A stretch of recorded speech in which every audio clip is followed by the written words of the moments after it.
The United Nations Human Rights Council has a singular obsession with Israel. It has passed more resolutions against Israel than against Syria, North Korea, and Iran combined.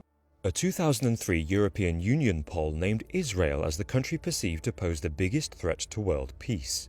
Israeli ministers condemned the accusation as anti-Semitic, stating that any criticism of the way Israel protects itself is an attack on Israel's survival.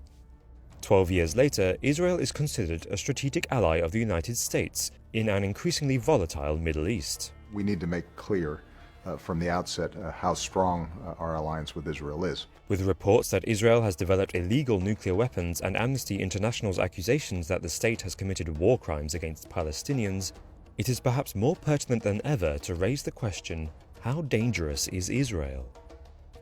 Since the early 1990s, Iran and Israel have endured a hostile relationship.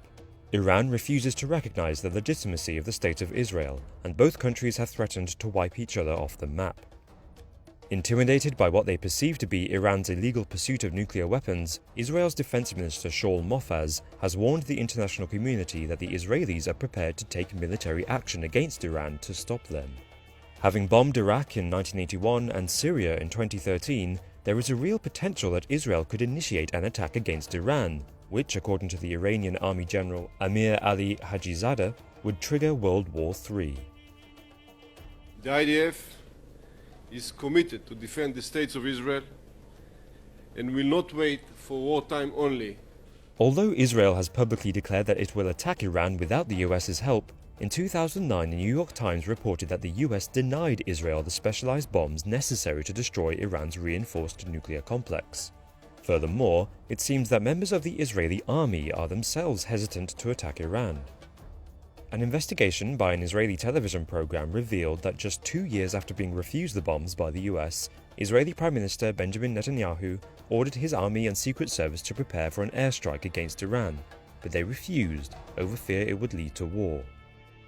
How dangerous Israel is not only determined by the country's willingness to initiate war, but also determined by what constitutes their own arsenal of weapons.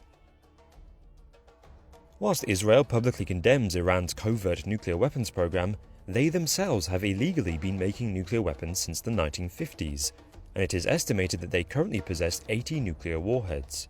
According to the Guardian newspaper, Western governments, including Britain and the US, turn a blind eye to Israel's nuclear weapons, despite them having violated countless international laws and treaties, which ban nuclear tests and restrict traffic in nuclear materials.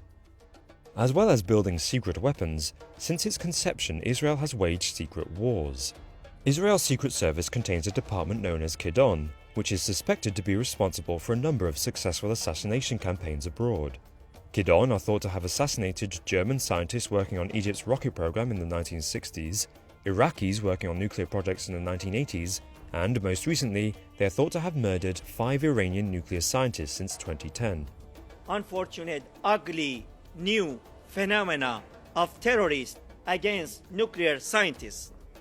In addition to Israel's controversial tactics for dealing with international grievances, they have been accused of committing war crimes against their own Palestinian population, which some, such as Israeli historian Ilan Pappé, have gone as far as to call slow genocide.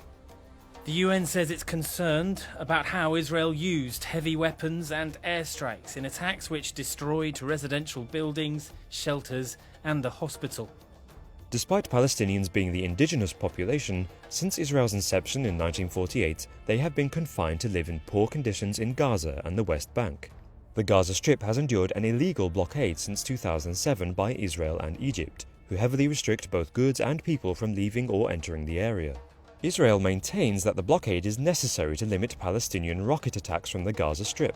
But Hamas, the elected leaders of the Gaza Strip, claim that they aim rocket fire into Israel in an attempt to encourage international pressure to lift Israel's stifling blockade. We should do something to stop the Israeli terrorism, in the sense because they have done something which is to massacre the whole Muslim Ummah. With the continued tension between Israel and Palestine and Israel and Iran, some have perceived the Jewish country as wanting to start a war with the Muslim world. Armed with a secret arsenal of nuclear weapons and covert assassins, perhaps the dangers posed by Israel are far too great for the international community to continue to ignore. Ali Khamenei, has declared that Western governments led by the US wish to overthrow the Islamic Republic in a similar manner to their overthrow of the Soviet Union. But just how dangerous is Iran?